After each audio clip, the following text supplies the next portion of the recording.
Hello students, आज हम लोग डिस्कस करेंगे एक छोटा सा टॉपिक माइक्रोस्पोरोजेनेसिस, जो कि आपकी क्लास 11th की बुक का सेकंड चैप्टर है। That is sexual reproduction in the flowering plants. ठीक है, माइक्रोस्पोरोजेनेसिस क्या होती है? माइक्रोस्पोरोजेनेसिस, तो पहले इसके आगे पीछे का थोड़ा सा बैकग्राउंड देख लिया जाए।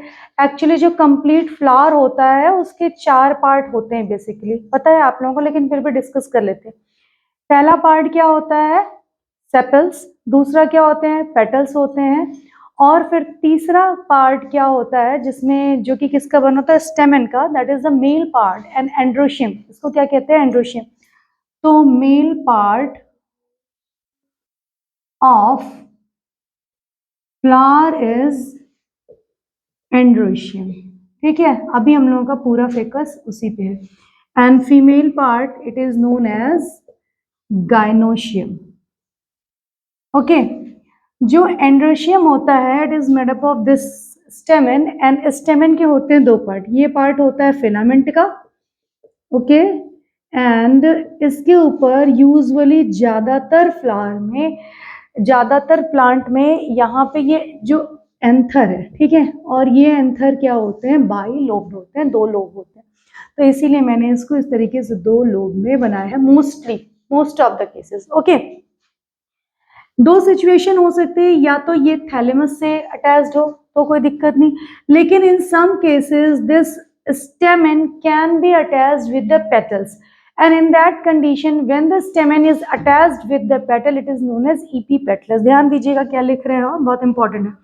when the stamen attached with petals it is known as epipetalous। Okay, clear? तो ये है स्टेमन का पार्ट। क्लियर?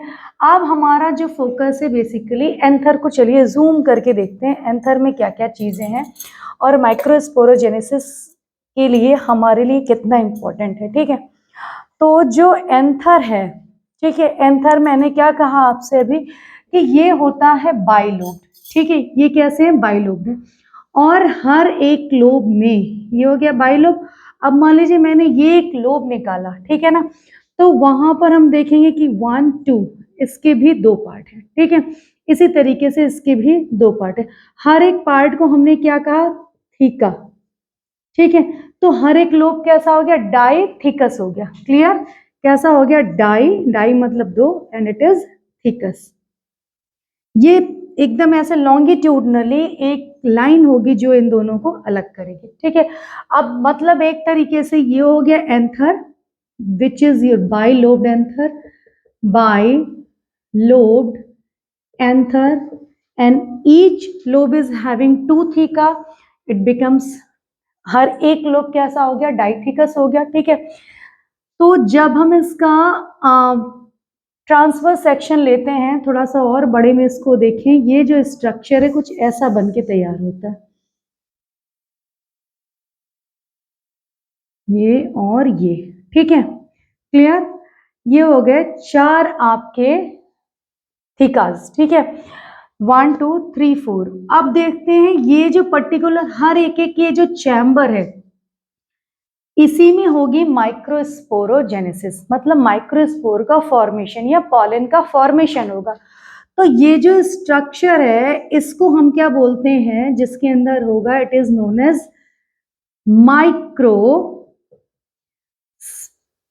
माइक्रोस्पोरेंजियम। क्या बोलेंगे? माइक्रोस्पोरेंजियम बोलेंगे। ठीक है, क्लियर?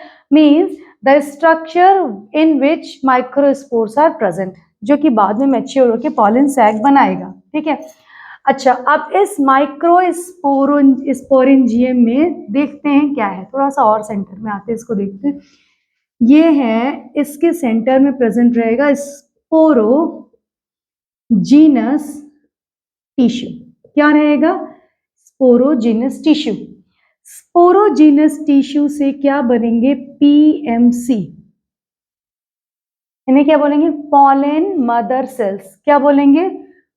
Pollen mother cells. या एक और नाम है इसका, क्योंकि पॉलन को ही हम क्या बोलते हैं, microspore, so we can call it MMC और माइक्रोस्पोर मदर सेल्स।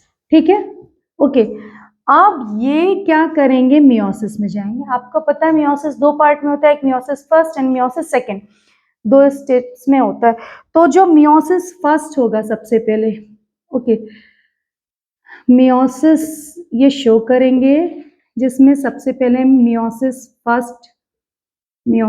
फर्स्ट होगी, तो एक सेल से क्या बन जाएंगे, दो part. This is known as your dyad. क्या कहलाएंगे, dyad. And after that it will complete its meiosis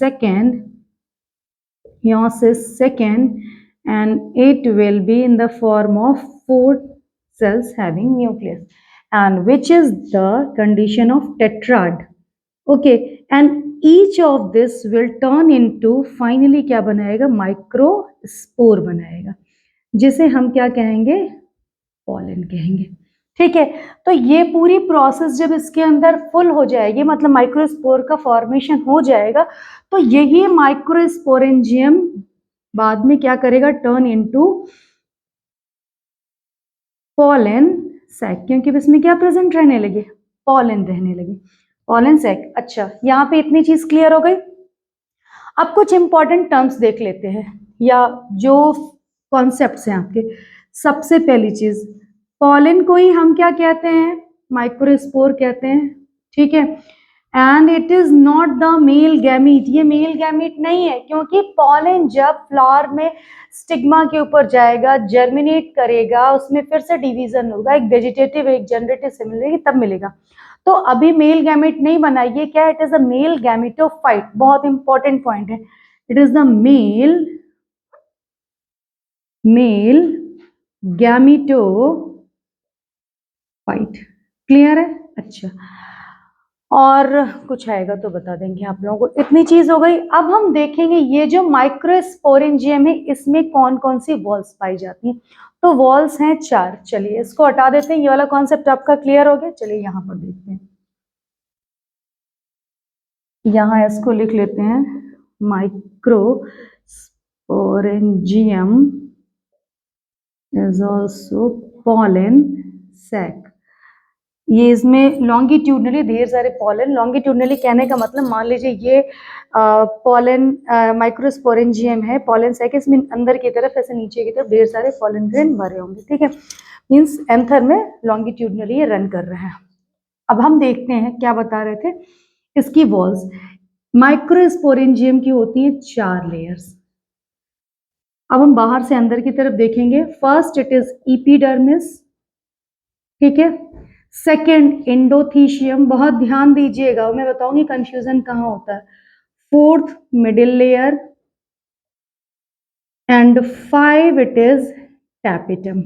ठीक है, sorry, third middle layer and the fourth it is tapetum. 1 2 3 4। Clear.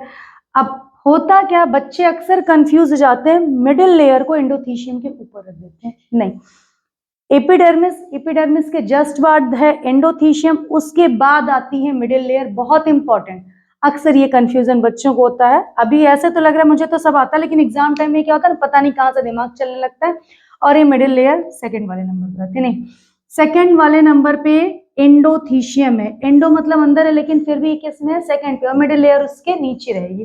ठीक, अच्छा। अब इन सबको देखते हैं। ये जो तीनों हैं, ऊपर के जो तीनों हैं, इनका मेन फंक्शन क्या है, इनका मेन फंक्शन है they acts as a protecting layer. तो ये क्या कर रही हैं, प्रोटेक्शन का काम कर रही हैं। ठीक, अब एंडोथीशियम की बात करते हैं। जो एंडोथीशियम है इट इज फाइब्रस लेयर। कैसी लेयर है, फाइब्रस। पहली किसकी बनी है, सेल्यूलोज की।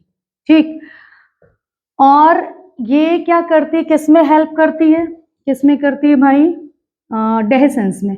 डेhiscence क्योंकि एंथर जब डेhiscence होगा, जब फटेगा तभी तो पॉलन ग्रेन बाहर निकलेंगे और स्टिग्मा पर आएंगे। तो एंथर की एक पतली सी लेयर होती है जहां से आसानी से, जैसे हम लोग कोई सैशे वगैरह को कट करना होता है तो वहां पे एक पतला निशान होता है, आसानी से वहां से कट जाए, बिल्कुल वैसे ही यहाँ पर क्या होता है, इंडोथीशियम की लेयर बहुत थिन हो जाएगी। तो दिस इज, ये किस में हेल्प करती है, helps in dehiscence of anther. ठीक, ये इंपॉर्टेंट पॉइंट था, इससे रिलेटेड 3 पॉइंट थे इंपॉर्टेंट। ठीक, मिडल लेयर के बारे में एक पॉइंट जानना है कि ये किसका बना होता है, पैरेन्काइमा सेल का बना होता है। ठीक, क्लियर, किसका बना होता है, पैरेन्काइमा सेल का। अब टैपेटम, टैपेटम के लिए क्या इंपॉर्टेंट चीज है, टैपेटम ये इनर मोस्ट लेयर है, पहला पॉइंट, इनर मोस्ट लेयर। ठीक, ओके जी। दूसरा पॉइंट क्या है, ये न्यूट्रिटिव लेयर है, क्या प्रोवाइड कर रही है, न्यूट्रिशन प्रोवाइड कर रही है, so it is nutritive layer. तीसरा इंपॉर्टेंट पॉइंट क्या है कि इसका जो प्रोटोप्लाज्म है that is having dense protoplasm, dense protoplasm. चौथा इंपॉर्टेंट पॉइंट क्या है, ये सिंगल लेयर है। और पांचवा और बहुत इंपॉर्टेंट पॉइंट क्या है, दे आर मल्टी न्यूक्लिएटेड। कैसी हैं, मल्टी न्यूक्लिएटेड भी हो सकती हैं और कभी कभी तो ये मतलब पॉलीप्लॉइडी भी शो करती हैं। तो ये क्या है, multi nucleated, nucleated and some time polyploidy. Okay, और इसके बाद पॉलन बन गया, पॉलन का फिर हम स्ट्रक्चर पढ़ते हैं। बहरहाल इतना केवल कि माइक्रोस्पोरोजेनेसिस में पॉलन ग्रेन कैसे बन रहे हैं, माइक्रोस्पोर बन कैसे रहे हैं, इस प्रोसेस को देखते हैं। आपसे पूछ लेगा कि माइक्रोस्पोरोजेनेसिस क्या है, तो माइक्रोस्पोरोजेनेसिस यहां से नहीं, यहां से पीएमसी से माइक्रोस्पोर का बनना क्या कहलाता है, माइक्रोस्पोरोजेनेसिस, माइक्रोस्पोरोजेनेसिस कहलाता है। ठीक है, क्लियर। तो it was all about this topic, छोटा टॉपिक है, पढ़ लीजिए, कॉन्सेप्ट क्लियर हो जाएगा। मोस्ट प्रोबेबली नेक्स्ट सेशन में हम लोग इससे रिलेटेड कुछ और इंटरेस्टिंग टॉपिक्स के साथ आएंगे। Thank you very much.